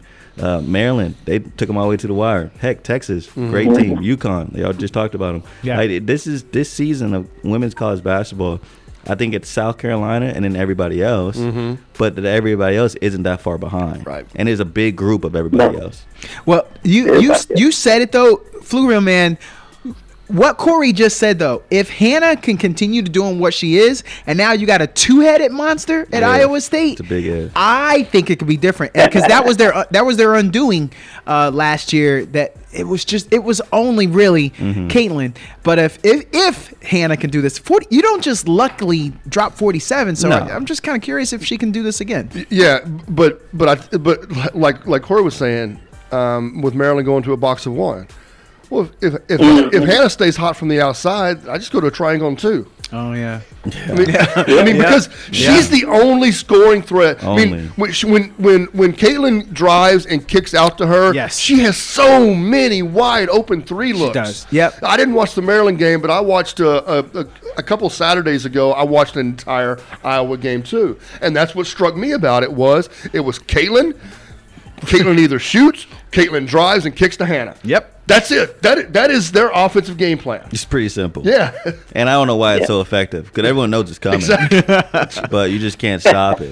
Yeah. You know, and that's the crazy part about Caitlin. Like you know what she's gonna do. It's the eyes because you want to watch her because she's in her bag. Yeah. She can drive, she can shoot, and so you're looking at her, you're looking at her. Oh man, she kicked it out. So What else you got, Pflugerville man? We were talking about the boxing one. One thing about Iowa when Caitlin is playing, and what Iowa don't like is when she has to score 40 points or more. Usually they lose, but that's a good team, and I love them. Yeah. Okay. All right, have a good weekend, super weekend, y'all, and see you down the road. All right. Appreciate it, Pflugerville man, as always. Let's see. So, let's get back to Super Bowl talk. Yeah. All right. So, let's talk about on field now. We've been off the field a little bit. Let's get on field. So, the 49ers offense versus the Kansas City defense. which is what you want to see. Mm-hmm. I mean, that's box office. So when I expect everyone's pretty healthy right now. I don't think Debo's ailing anymore. Mm-hmm. So McCaffrey's got to be as healthy as he's been in the second half of the season. He didn't even look rugged to me, or ragged to me. But now he should be in top health. So there shouldn't be any weapons issues for San Francisco. But this Kansas City defense has been they have been the best defense in the playoffs. And as I break this game down, right now I'm leaning towards that's the difference in the game is the Kansas City defense. Yeah. Yeah. Okay, so during this game, I need y'all to do me a favor. I need y'all to look out for one thing during this game. Okay. Just looking up stats, trying to dissect this thing. Kansas City blitzes the 6th most in the NFL. Okay. Brock Purdy passer rating is over 100 against the blitz. Mm-hmm. Something has to give. And so my question would be to Steve Spagnuolo, like, are you going to blitz and just see if this kid can beat you and just do what you've been doing all year? Or are you going to do kind of like the Cowboys did and just flip your whole philosophy for the big game and just play back and only rush forward? So I think when this game starts to go on, like, watch out for that. Watch how many times Kansas City blitzes and then see if Brock is able to beat the blitz. To me, that's going to be the deciding factor because the reason why they're blitzing is not just to put pressure on Purdy, but it's to stop the run. Right. And so if they're able to stop the run by blitzing, they're going to keep blitzing. But if Brock starts torching them, that's going to be something to look out for. No, that's legit. That's legit. I think the game plan is what you said. I think you got to blitz. I think you blitz them. I learned a lot in that Detroit game. There was luck. The Niners are in there for luck. Even Brandon Ayuk said it. There were interceptions. There was a ball off of the face mask, and we wouldn't even be having this conversation about the Niners. But what we have been saying consistently is this is a great defense from Kansas City. And so I think Kansas City can score on that defense. 30 points to Detroit. Yeah. I think so my pick is predicated upon that Kansas City defense making Brock Purdy struggle. And I think that's going to be the problem. Brock Purdy, if I have to depend on that arm, I can't. Jamal, so as we head into this game, I think the most interesting matchup is the 49ers offense versus Chiefs defense. What do you think? What's your most interesting matchup? I would say that's my probably most interesting matchup too. But I'll tell you what I'm really excited to see is just Mahomes versus Chase Young on one side, Bosa on the other. So literally, clearly, number 2 is Mahomes versus the pass rush for San Francisco. Who hasn't really been there? Right? Hasn't really been there. I was gonna say there's a reason the Commanders let Chase Young go. You remember he's coming back from that ACL. I think he's still just a name. He hasn't impressed me with his play.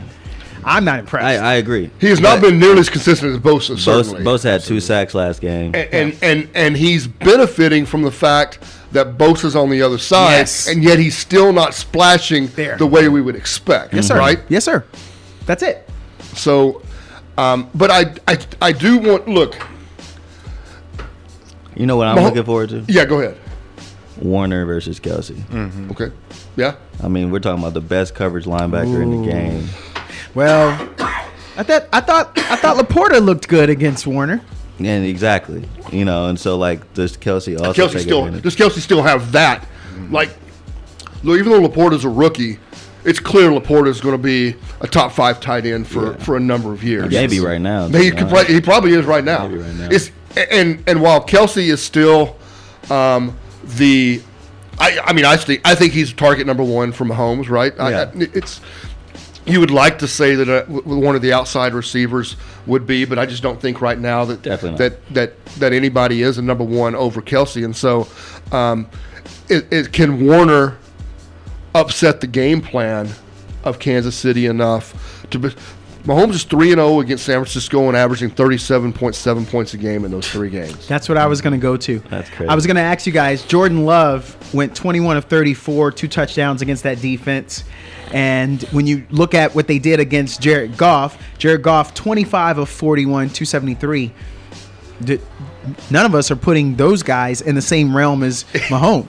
Exactly. And I think Mahomes is gonna feast. Neither of those guys manipulates the pocket as well as Mahomes does. So when you're facing a pass rush, That too. and I'm not even talking about taking off and running, which we know Mahomes can do, but Mahomes is also elite at just moving around in the pocket to create more space to avoid a pass rush. And so when you combine those 2 things, my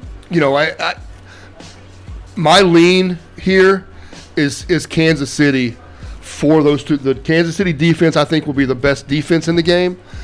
And I believe that Mahomes will play the best at the quarterback position in the game. Make the most plays, right? Make the most plays. Yeah, that's the best way to put it. Laporta, 9 receptions, 97 yards versus went crazy. Warner. So he went crazy. And the last thing I'll say before we get to the caller is that I'm interested to see who's going to come out of nowhere. Because I feel like the Chiefs, every Super Bowl, is like one guy that last year was like McKinnon. Yeah. And Kadarius Toney making big time plays for them. Right. It's like, whoa. Even Sky Moore scored a touchdown. That's right. It's like, bro, this dude hadn't caught a pass all year.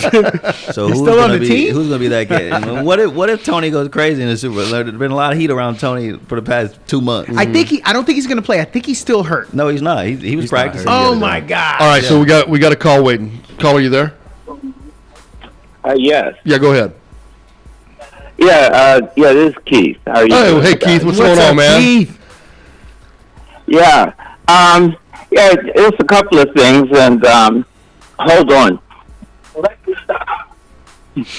No, he's not. Yeah, I wanted to not be unclear here. The first thing I was thinking about while you guys were talking was the running backs, and basically they've been devalued, and they use them up in their first contract, and then they don't want to ever resign them or pay them, even for past merits, And I'm wondering how they're going to work with that. I know that they're going to have to work with the league and the union and everything, but I think something needs to be done about that.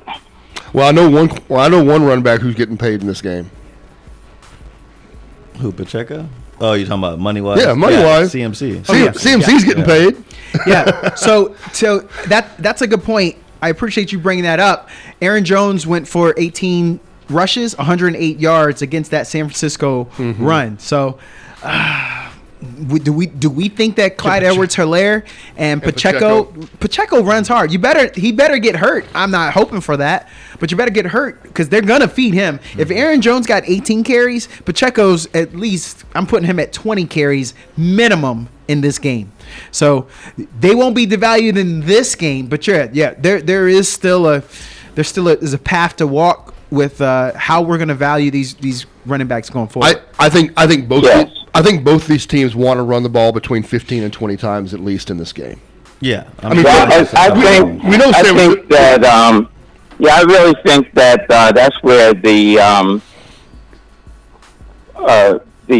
team last week blew it. The Ravens. Uh-huh. The Ravens. Oh no, They should have been running the ball more. that was and an they awful just game. passed the ball. Yes, that game and plan then went right off of the game plan. That game plan So for the it Ravens shows was awful. how important running backs can be in the game, Yeah. I think. Yeah. And so I would say that my deal is the running backs versus the linebackers for San Francisco. Yeah. And to that same point, Detroit ran for 182 yards against San Francisco. So, Keith, you might be on to something. That might be the game plan. We know Detroit should have won that game. They stopped running the ball too, though. Yeah, yes, they did. Yes, That's they right. did. That first half, they're And that's when they went downhill. That's exactly right. That's exactly when they went downhill, when they stopped running the ball. Yep, for sure. So, anyway, I know that we're getting towards the end, so I'm going to give you my pick of death. All right. As you know, Travis, you know about my pick of death. That's right. So, my pick of death is San Francisco. All right. Oh, so it sounds like his pick of death is he the curse? Yeah, he's the curse. Yeah. He's a Jets fan. Keith is the curse. That's right. He's a Jets fan.